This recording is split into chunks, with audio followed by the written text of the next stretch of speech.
কোনো পুরুষ এবং নারী যদি তারা মিলামিশা করে বিবাহ হওয়ার আগে,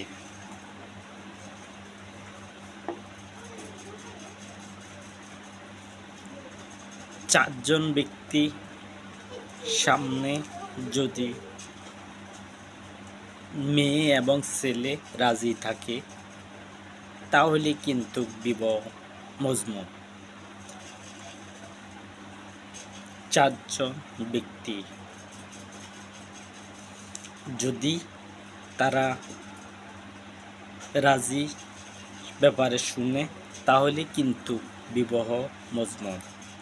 আর যদি এক নারী এক পুরুষ যদি তারা মিলামিশা করে,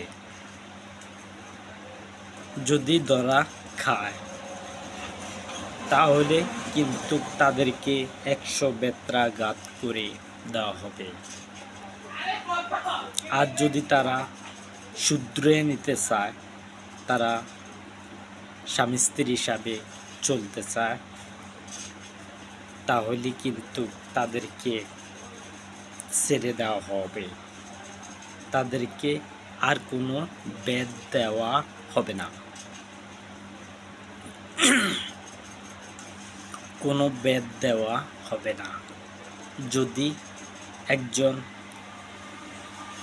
মেয়ে একজন ছেলে যদি তারা অবৈধ কাজ করে, তার মানে বাপ মাও জানে না, পাড়া প্রতিবেশীও জানে না, চারজন যে এরা বিবাহ করবে অথবা রাজি হয়েছে, বিবাহ এতটুকু রাজি হওয়া,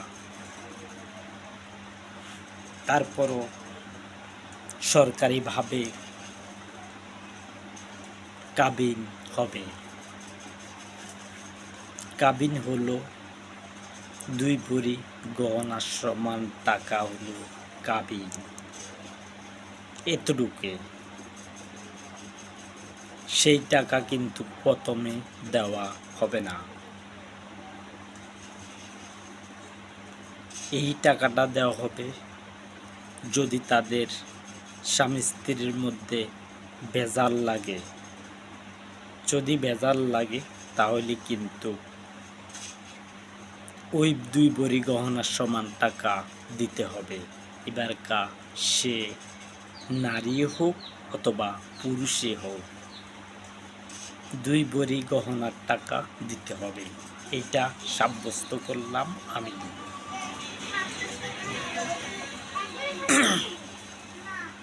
এই সাব্যস্ত থাকবে অনন্তকাল, যতদিন রাজ্য থাকবে ততদিন, এই পৃথিবী যতদিন থাকবে ততদিন। এই পৃথিবী নষ্ট হওয়ার নয়। এক দেশ যদি নষ্ট হয়, এক দেশ ভালো থাকবে। আর যদি 100 দেশের থেকে যদি 50টা দেশ বাদ হয়ে যায় তাহলে 50টা দেশ থাকবে। কিন্তু ভাগাভাগির পরে আর সমাধান করা যাবে না। রাজনৈতিক সমস্যার সমাধান করব।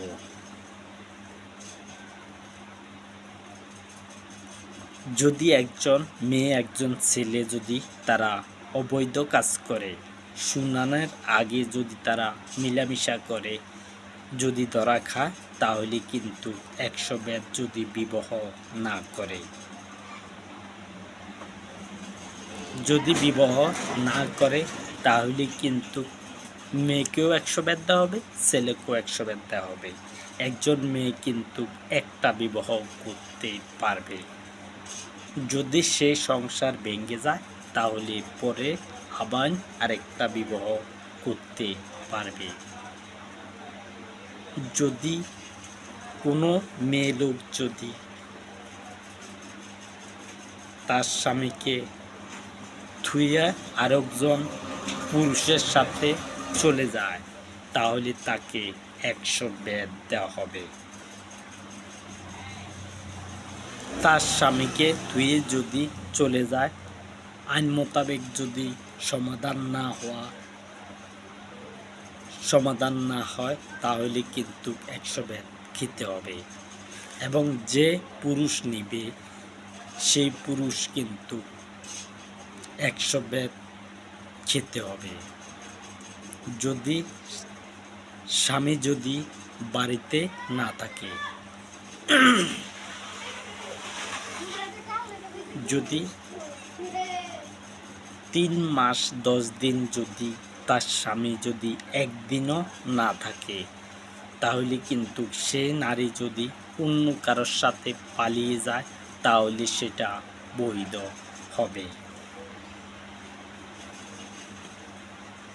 সেটা বৈধ হবে এবং সেই অন্য যার সাথে পালিয়ে গেছে তার সাথে কিন্তু বিবাহ হতে পারে, এবং সেটি আমি বলছি।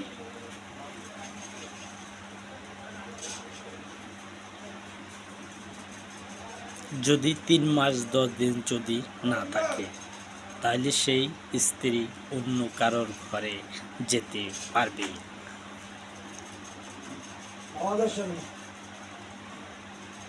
এছাড়া হবে না। 100 বেত দেওয়া হবে। যদি 100 বেত দেওয়া হবে যদি কোনো নারী এবং পুরুষ যদি মেলামেশা করে না জানে, 100 বেত দেওয়া হবে।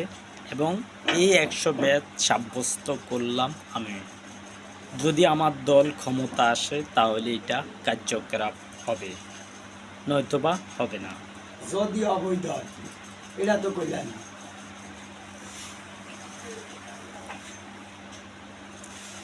মীমাংসা করতে হলে কি লাগবে না লাগবে সেটা আমার ধারণা রয়েছে।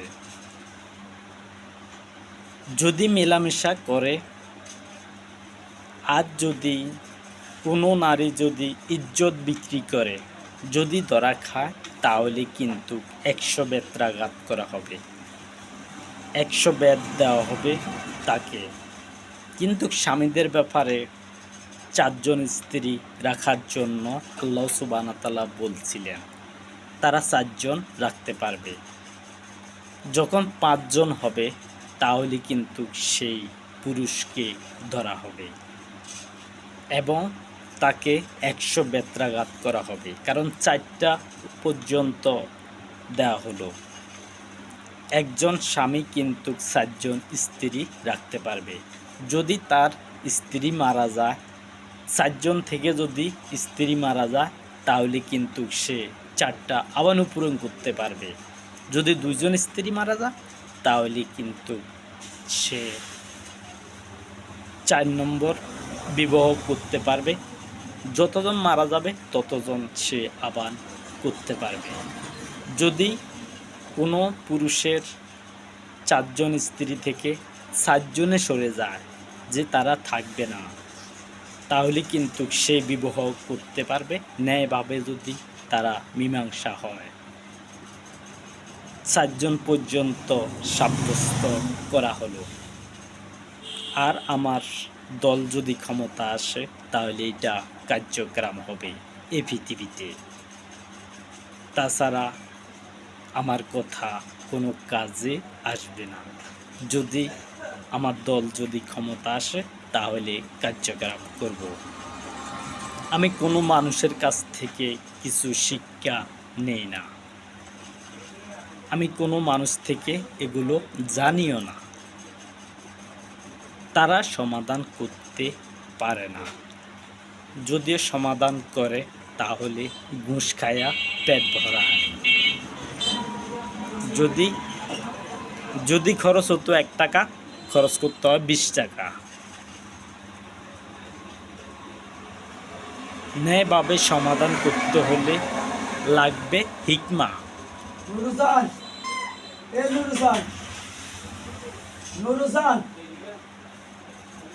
হিকমা লাগবে, জ্ঞান লাগবে মীমাংসা করতে হলে। রাজ্যের যখন বিপদ আসে তখন চারিদিক থেকে বিপদ আসে। যখন আমার কথা উঠবে টিভি সেন্টারে, তাহলে কিন্তু এই পৃথিবীতে ছড়াবে। আমার কথা এমন কোনো মানুষ থাকবে না যার বয়স 10 বছর হয়েছে আমাকে দেখে নাই।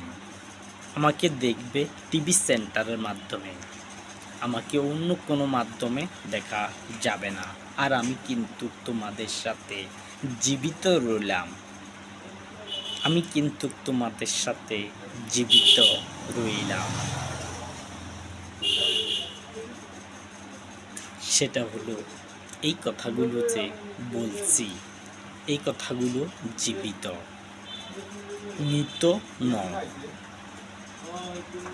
যেই কথাগুলো বলতেছি এগুলো কিন্তু মৃত নয়, এগুলো কিন্তু জীবিত কথা। আমার কাছ থেকে শুনতেছ। আর এই দেহ চলে যাবে মাটির নিচে, কিন্তু আমার কথাগুলো মৃত নয়। যেগুলো শুনবে তোমরা এগুলি জীবিত কথা। যেগুলো আমার কাছ থেকে শুনবে সেগুলো জীবিত কথা। এগুলো অদৃশ্য অদৃশ্য কাহিনী, এবং মানুষের মাধ্যমে এই ক্যামেরা সৃষ্টি করা হয়েছে। কিভাবে হয়েছে সেটা তোমাদের কি জ্ঞান রয়েছে? এগুলো অদৃশ্যভাবে হয়। তারা কিছুই করতে পারে না আল্লাহ সুবহানাহু ওয়া তাআলার জ্ঞান না দিলে, কিছুই করতে পারবে না।